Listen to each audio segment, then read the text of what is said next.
10 minute સુધી self control રાખીને પછી ફાઇનલી એક કેન્ડી ખાઈ લીધી. પણ ગ્રુપ સીના જે બાળકો હતા એમણે મક્કમ મનોબળ સાથે નિર્ધાર કર્યો કે ગમે થાય હું આને હાથ નહીં અડાડું, કારણ કે 2 મળવાની છે, હવે તો 2 જ ખાવી છે. 15 મિનિટ પછી એ ઇન્વેસ્ટિગેટર આવ્યા અને એમણે એમના વચન પ્રમાણે 2 કેન્ડી આપી. પ્રયોગ ત્યાં પૂરો નથી થતો, કારણ કે એ પ્રયોગ 40 વર્ષ સુધી ચાલ્યો. આ ગ્રુપ એ, ગ્રુપ બી, ગ્રુપ સીના જે 3 બાળકો હતા કેટેગરીના, એમને સંશોધકોએ 40 વર્ષ સુધી ફોલો કર્યા. અને એમાં એમણે એ જોયું કે જે ગ્રુપ સી વાળા હતા, જેણે 2 કેન્ડી ખાધી હતી, એમના શૈક્ષણિક કરિયર વધુ ઉજ્જવળ હતા, એમની લાઈફસ્ટાઈલ વધુ સારી હતી, એમનામાં વ્યસનનું પ્રમાણ ઓછું હતું, એમના સંબંધો વધુ સારા હતા, સ્ટેબલ હતા, એમનો દરજ્જો સમાજમાં વધુ ઊંચો હતો. અને એ ઉપરથી તેમણે એક તારણ કાઢ્યું કે જો આ એક ગુણધર્મ હોય તો બાળક કોઈ પણ ક્ષેત્રમાં પોતાનું ભવિષ્ય ઉજ્જવળ કરી શકે છે.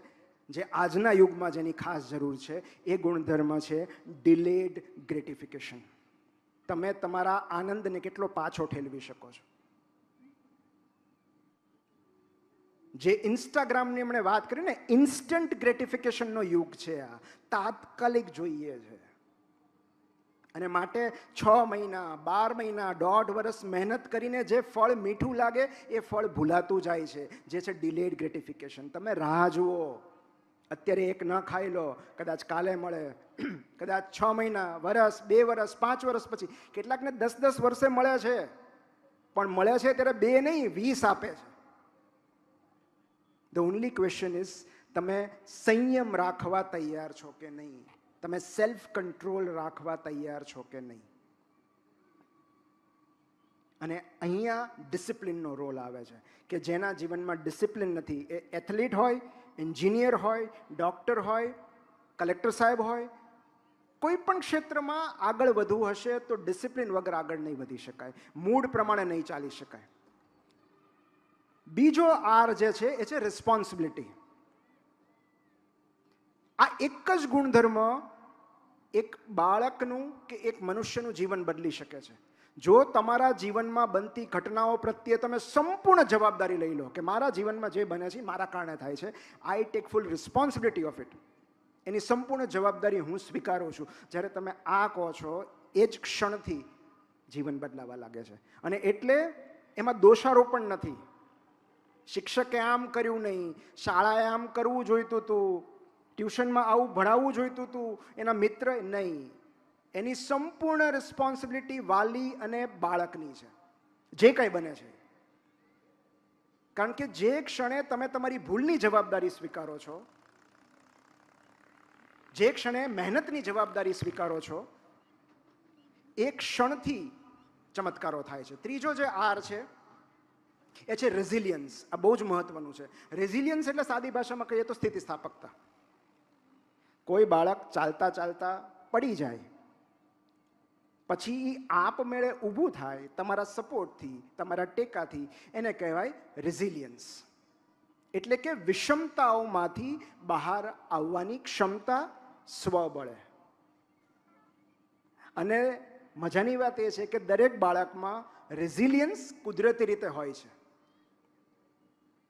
તમે જોજો, કોઈ બાળક ચાલતા ચાલતા પડી જાય, થોડી વાર રડશે, પણ પાછું ઊભું થઈને ચાલવા લાગશે. આ રેઝિલિયન્સ છે. અને ત્યારે એક વાલી તરીકે આપણું કામ એને પ્રોટેક્ટ કરવાનું છે, ઓવર પ્રોટેક્ટ નહીં. સો ક્યાં ડિફરન્સ છે પ્રોટેક્શન અને ઓવર પ્રોટેક્શન વચ્ચે? કઈ રીતે ખબર પડે કે હું મારા બાળકને પ્રોટેક્ટ કરું છું કે ઓવર પ્રોટેક્ટ કરું છું? તો એ પ્રતિકૂળતાઓ અનુભવે, એ ડિસ્કમ્ફર્ટ ફીલ કરે, પણ તમે એની સાથે ઊભા છો, એ પ્રોટેક્શન છે. મતલબ એ ચાલતા ચાલતા બેલેન્સ ગુમાવે, પણ તમે સાથે છો કે બહુ ગંભીર રીતે વાગી ન જાય, એટલે તમે એની સાથે ચાલો છો, તમે એને પડવા દો છો ને ઊભા થવામાં મદદ કરો છો, એ પ્રોટેક્શન છે. પણ તમે એને તેડીને ચાલવા લાગો, એ ઓવર પ્રોટેક્શન છે. મતલબ કે તમે બાળક સુધી કોઈ ડિસ્કમ્ફર્ટ આવવા જ દેતા નથી, એના સુધી કોઈ પ્રતિકૂળતાઓ, વિષમતાઓ પહોંચવા જ નથી દેતા. અને એટલે આ સમજવું જરૂરી છે કે આપણે બાળકને પ્રોટેક્ટ નથી કરવાનું, પ્રિપેર કરવાનું છે. જગતથી બચાવવાનું નથી, એનો સામનો કરવા માટે તૈયાર કરવાનું છે. એક એન્ટી ફ્રજાઇલ થિયરી છે, તમને ખબર હોય તો. એક બહુ સુંદર પુસ્તક છે, એન્ટી ફ્રજાઇલ. સ્થિતિસ્થાપકતા કરતાં પણ ઉપર. સ્થિતિસ્થાપકતા એટલે વિષમતાઓમાંથી તમે પાછી નોર્મલ સ્થિતિમાં આવી જાઓ છો. એન્ટી ફ્રેજિલિટી એટલે કે વિષમતાઓ તમારું ઘડતર કરે છે, તમે ગ્રો થતા જાઓ છો, તમે વૃદ્ધિ પામતા જાઓ છો. તમે ઈયળમાંથી પતંગિયું બનતા જોયું હોય તો તમને ખ્યાલ આવશે કે કોશેટોની અંદર એ પતંગિયાએ કેટલો સંઘર્ષ કરવો પડે છે. એને એ કોશેટો થિયરી છે. તમે ક્યારેક ટ્રાય કરજો, એ વિડીયોઝ પણ છે કે જ્યાં એ ઈયળ પર, એ પતંગિયા પર દયા ખાઈને, કારણ કે બહુ મહેનત કરતું હોય છે, એનું શરીર મોટું હોય છે અને પાંખો નાની હોય છે, તો એના પર દયા ખાઈને કે અરે અરે આને તો કેટલો સંઘર્ષ કરવો પડે છે, જો તમે કોશેટો વહેલો તોડી નાખશો તો એનું શરીર મોટું રહી જશે, પાંખો વિકાસ નહીં પામે, પછી આખી જિંદગી એને ક્રોલ કરવું પડશે, ઉડી નહીં શકે. કારણ કે એના માટે જે સંઘર્ષ જરૂરી હતો એ તમે છીનવી લીધો છે. જે પ્રતિકૂળતાઓ જરૂરી હતી એ તમે છીનવી લીધી છે. અને માટે જરૂર હોય એની કરતાં વધારે આપી દેવું એ પણ એક અપરાધ છે. બાળકને એટલું જ આપવું જોઈએ જેની કદર કરી શકે.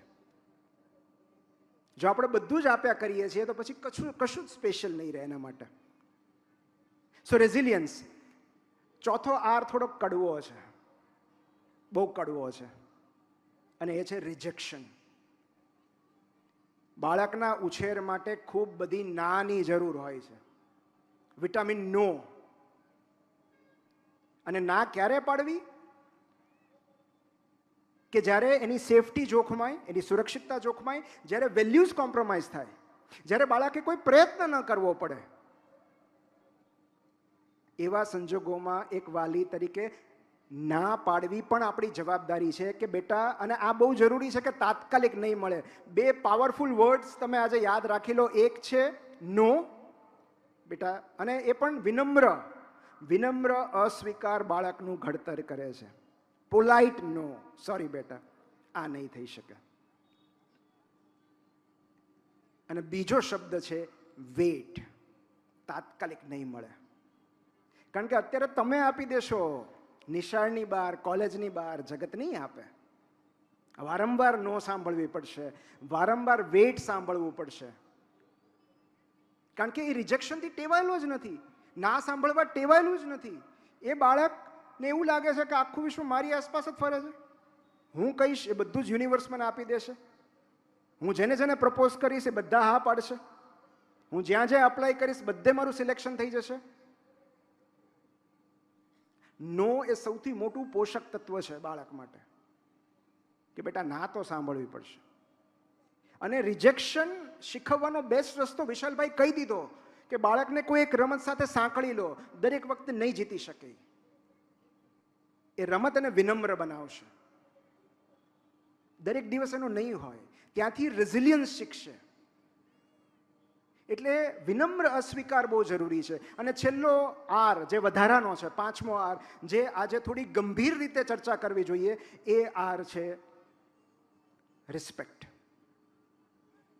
અત્યારના શિક્ષણ યુગમાં જો સૌથી ગંભીર અને ચિંતાજનક કોઈ ઘટના આકાર લઈ રહી હોય તો એ છે કે શિક્ષકનો આદર ઘટી રહ્યો છે. આના પર વિચાર કરવા જેવો છે. શિક્ષકનો આદર ઘટી રહ્યો છે. અને એક વસ્તુ સમજી લો, એનાથી શિક્ષકને કોઈ ફેર નથી પડતો. જો તમે શિક્ષકની મજાક ઉડાવો છો, મશ્કરી કરો છો, અને વાલીઓને ખાસ કહેવાનું છે કે જો તમારા મનમાં ગુરુ માટે આદર નહીં હોય તો બાળકના મનમાં ગુરુ માટે આદર ક્યારેય નહીં જન્મે. અને જો ગુરુ માટે આદર નહીં જન્મે તો બાળક કોઈ પણ ક્ષેત્રમાં પ્રગતિ નહીં કરી શકે. ગુરુની અવગણના કરીને તમે મહાનતા પ્રાપ્ત ન કરી શકો. તો તમે જ બાળકની સામે એમ કહો છો કે તારા સાહેબને શું ખબર પડે, તો તમે ભણાવો. તો તમે ભણાવો. અને જો વિદ્યાર્થીને એવું લાગતું હોય કે એમને શિક્ષક કરતાં વધારે આવડે છે તો એ સૌથી ભયંકર તબક્કો છે જ્ઞાનનો. ત્યાં ડેડ એન્ડ આવી ગયો. ત્યાં શીખવાનું, ભણવાનું સમાપ્ત થઈ ગયું. મને બધું આવડે છે એવું જ્યારે તમને લાગે તો તમે ખાલી ફિઝિકલી નિશાળે જાઓ છો, તમારી પ્રગતિ અટકી ગઈ છે. તમારા મનમાં ગુરુ માટે અનાદર હશે તો એનાથી ગુરુને કંઈ ફેર નહીં પડે, બિલીવ મી. કારણ કે તમે માત્ર એક પાસિંગ સ્ટુડન્ટ છો, 1 વર્ષમાં નીકળી જશો, એમનું કામ શરૂ રહેશે. પણ એમનો અનાદર કરીને, એમની મશ્કરી કરીને, એમને ગંભીરતાથી ન લઈને તમે તમારા માટે જ્ઞાનનો એક દરવાજો બંધ કરો છો. કેટલા બધા લોકો એવા છે ને જેમણે એમની પાસેથી મેળવ્યું હશે કંઈક, અને બની શકે કે દરેક શિક્ષક પ્રિય ન હોય. આઈ એડમિટ એન્ડ આઈ એક્સેપ્ટ કે દરેક શિક્ષક લવેબલ નથી હોતા. શિક્ષક પ્રિય ન હોય તો ચાલે, પણ આદરણીય તો હોવા જ જોઈએ. એ બહુ જ જરૂરી છે. અને આને છે ને હું શિવના ધનુષની ઘટના કહું છું. જ્યારે મને મનહરભાઈ મળ્યા હતા ત્યારે પણ એમણે આ વિશે ચિંતા વ્યક્ત કરી હતી. અને ખાલી મનહરભાઈ નહીં, ઘણા બધા શિક્ષકોએ જ્યારે મને મળે છે ત્યારે આ ચિંતા, આ નિસ્બત, આ કન્સર્ન, આ કાળજી એમનામાં હોય છે. અને હું એને કહું છું શિવનું ધનુષ. એકવાર નિશાળમાં એક છોકરાને ઊભો કરીને માસ્તરે પૂછ્યું કે શિવનું ધનુષ કોણે તોડ્યું? 8મા ધોરણનો વિદ્યાર્થી. અને એણે કીધું કે સાહેબ મેં નથી તોડ્યું, હું તો 3 દિવસથી આવ્યો નહોતો. અને શિવને તો ખોટા ખોટા આરોપ કરવાની ટેવ છે. એ દર વખતે આળ મારા પર જ લગાવે છે કે મેં જ તોડ્યું હશે, મેં નથી તોડ્યું. શિક્ષકે કીધું તારા વાલીને બોલાવતા. એના પિતાને બોલાવવામાં આવ્યા અને પિતાને કીધું કે જો આ બહુ ગંભીર વિષય છે કે મેં તમારા બાળકને એવું પૂછ્યું કે શિવનું ધનુષ કોણે તોડ્યું, તો એ એમ કહે છે કે મેં નથી તોડ્યું. તો પિતાએ રોફ જમાવીને કીધું કે એ ના પાડે છે તો એને નહીં તોડ્યું હોય. મારું બાળક ખોટું ન બોલે. એટલું જ નહીં, એને ચેકબુક કાઢી કે ધનુષ કેટલાનું આવે, બોલો આપણે મંગાવી દઈએ. એક ધનુષ માટે હું કામ દુઃખી થાવ છું? પછી બહાર નીકળીને એણે એના છોકરાને આમ હળવેકથી પૂછ્યું કે તે તોડ્યું હોય તો કહી દે, હું ફોડી લઈશ. અત્યારે સમસ્યા આ છે. કોઈને ધનુષ વિશે નથી જાણવું, જ્ઞાન શું છે, સત્ય શું છે એ નથી જાણવું, બસ પોતાના બાળકને બ્લાઇન્ડલી ડિફેન્ડ કરવા છે. શિક્ષકોને કઈ વ્યક્તિગત દુશ્મનાવટ નથી હોતી કોઈની સાથે, પણ એ તમને ફોન કરીને એવું કહી રહ્યા છે કે તમારું બાળક ભણવામાં અનિયમિત છે, નિશાળે નથી આવતું, ઇરેગ્યુલર છે, તો એ તમારા માટે એક પીસ ઓફ ઇન્ફોર્મેશન છે. એ ગુનો નથી, એ આરોપ નથી. અને એના પર ચર્ચા થવી જોઈએ, ડિફેન્સ મિકેનિઝમ એક્ટિવેટ ના થવું જોઈએ. એ તમને એક માહિતી આપી રહ્યા છે કે તમારું બાળક ભણવામાં નબળું છે, સો બી પ્રિપેર્ડ. કદાચ એના મેથ્સમાં ઓછા આવે, અમે બધું ટ્રાય કરી ચૂક્યા છીએ પણ નથી મેથ્સ એને સમજાતું, સો બી પ્રિપેર્ડ. ક્યારેક શિક્ષકો તમને તૈયાર કરતા હોય છે. મારી પાસે એક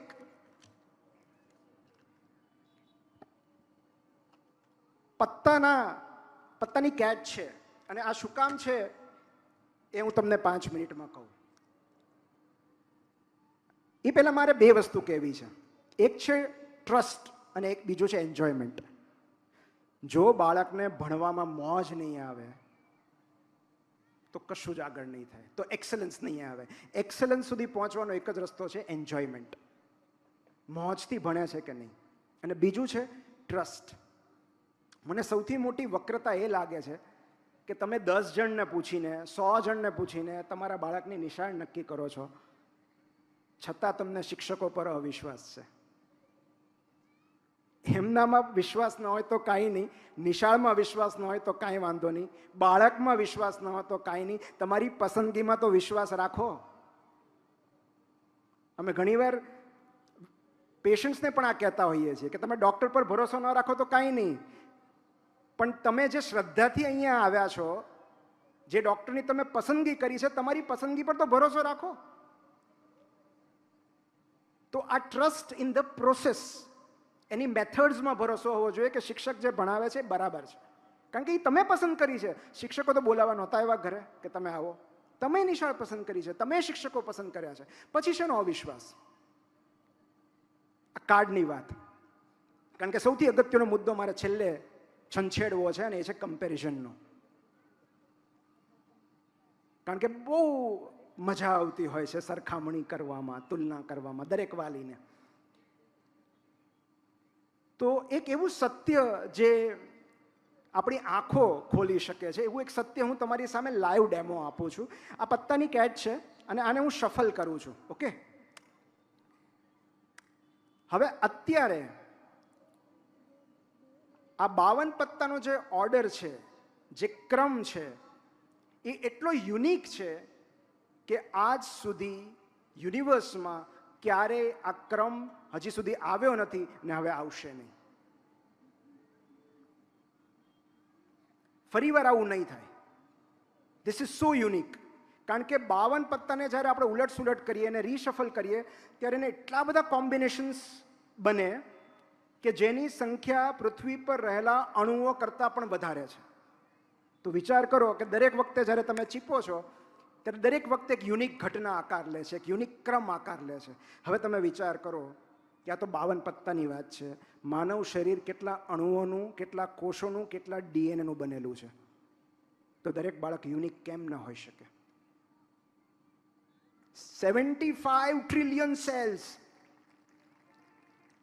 એમાં આટલા ડીએનએ, એમના અનુભવો, એમનું બાળપણ, એમનો ઉછેર, એમના સપના, એમના મિત્રો, એમનું વાતાવરણ કેટલું અલગ થતું જાય ને. તો જે એ બાળકની આઈડેન્ટિટી છે, એનું જે અસ્તિત્વ છે, એટલું યુનિક છે કે આ બ્રહ્માંડમાં આજ પહેલા ક્યારે આવું થયું નથી ને હવે ક્યારે થશે નહીં. તો શેની સરખામણી? અને બીજું, કમ્પેરિઝન કરવી જ હોય તો કરવી જોઈએ, કારણ કે કમ્પેરિઝન વગર આપણને ખબર નથી પડતી કે વેર વી સ્ટેન્ડ, આપણે ક્યાં ઊભા છીએ. પણ જો તુલના કરવી જ હોય તો કોઈ અન્ય બાળક સાથે ન કરો, તમારા બાળકની ભૂતપૂર્વ જાત સાથે કરો. કે બેટા ગયા વર્ષે તે આવું કર્યું હતું, આ વર્ષે તું વધારે વાંચી શકે છે, વધારે એકાગ્રતાથી બેસી શકે છે. ગઈ મેચમાં રન નહોતા થયા, આ મેચમાં સરસ રન થયા તારા. This is the best way to compare. જો ખરેખર બાળકની કમ્પેરિઝન કરવી હોય તો એની જ પ્રીવિયસ સેલ્ફ સાથે કરો, કારણ કે એનાથી ઇન્ટરનલ મોટિવેશન આવશે, કોન્ફિડન્સ આવશે, ભય નહીં આવે, ઈર્ષા નહીં આવે. અને ત્રીજી મહત્વની વાત, હજી જો તમારે સરખામણી કરવી જ હોય, કારણ કે તમે કરશો જ, મને ખાતરી છે, જો કરવી જ હોય તો આ 3 ફિલ્ટરમાંથી પસાર કરીને પછી સરખામણી કરજો. ફિલ્ટર નંબર 1, ઇઝ ઇટ ફેર? જે સરખામણી તમે કરી રહ્યા છો એ વ્યાજબી છે? કારણ કે વિદ્યાર્થીનું બેકગ્રાઉન્ડ અલગ છે, ઘરનું વાતાવરણ અલગ છે, એની ગ્રહણ ક્ષમતા અલગ છે, યાદશક્તિ અલગ છે, ઉછેર અલગ છે, જીનેટિક્સ અલગ છે. તો ઇઝ ઇટ ફેર? તમે જે સરખામણી કરી રહ્યા છો એ વાજબી છે? 2, ઇઝ ઇટ હેલ્પફુલ? એ સરખામણી કરવાથી બાળકને મદદ મળી રહી છે કે એનો કોન્ફિડન્સ તૂટી રહ્યો છે? કારણ કે જો એ સરખામણી કરવાથી એ પ્રેરિત થતો હોય, ઇન્સ્પાયર થતો હોય તો કરવી જોઈએ. કારણ કે આપણે બધા ઇન્સ્પાયર થઈએ છીએ કમ્પેરિઝનથી, કે મારે ફલાણા જેવું કરવું છે. દેટ ઇઝ કમ્પેરિઝન, પણ દેટ ઇઝ પોઝિટિવ કમ્પેરિઝન. એ તમને મદદ કરે છે, તમને બળ આપે છે, તમારી અંદર આગ લગાડે છે. અને ત્રીજું, ઇઝ ઇટ એક્શનેબલ? જેની સાથે તમે સરખામણી કરો છો એ જે કરે છે એવું આ કરી શકશે? તો કરો. એ સવારે 4 વાગે ઉઠીને દાખલા ગણે છે, આ ઉઠી શકશે? તમે ઉઠી શકશો પહેલા? કારણ કે સરખામણી કરતી વખતે આપણે મા બાપનો ભોગ તો જોતા જ નથી. અને સરખામણી કરવી હોય તો એના મા બાપ કેટલો ભોગ આપે છે ને એ ભોગની સરખામણી કરો, કે હું શું કરું ને એ શું કરે છે. માત્ર બાળકની ન કરો, તો તમે વાલીઓ શું ભોગ આપ્યો છે એ જુઓ ને. એ એના પપ્પા 4 વાગે ઉઠીને વાંચે છે, એના મમ્મી 5 વાગે ઉઠીને એને ચા કરી દે છે, સતત એની બાજુમાં બેસે છે, 6 મહિનાથી ફરવા નથી ગયા, કોઈ સામાજિક પ્રસંગમાં હાજરી નથી આપતા, મોબાઈલ સાઈડમાં મૂકીને એની બાળકની બાજુમાં બેસે છે. એ ભોગ આપવા તૈયાર છે? તમે અને બાળક બંને તો સરખામણી કરો. આના વગર કોઈ જ સરખામણીનો અર્થ નથી.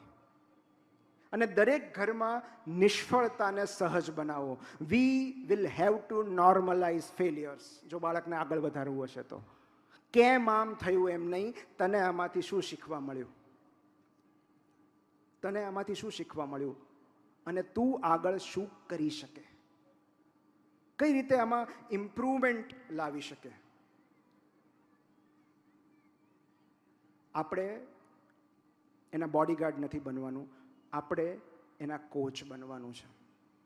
કોચ એને ગ્રાઉન્ડ પર એકલો મૂકી દે છે, એને ભૂલો કરવાની તક આપે છે, એને લડાઈ કરવાની તક આપે છે, પણ અંદર બેઠા હોય છે, બધું ઓબ્ઝર્વ કરતા હોય છે. થોડા સમય પહેલા મેં એક બહુ જ સુંદર આર્ટિકલ વાંચ્યો હતો. છેલ્લી વાત કહીને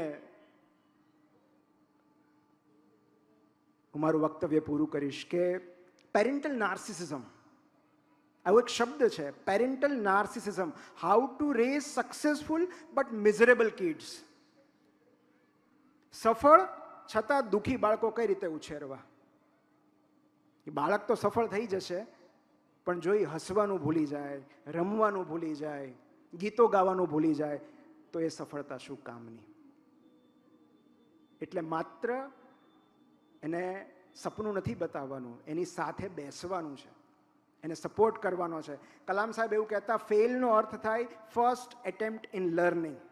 ફેલનું ફૂલ ફોર્મ થાય ફર્સ્ટ એટેમ્પ્ટ ઇન લર્નિંગ. એન્ડનો અર્થ થાય એફર્ટ નેવર ડાઈઝ.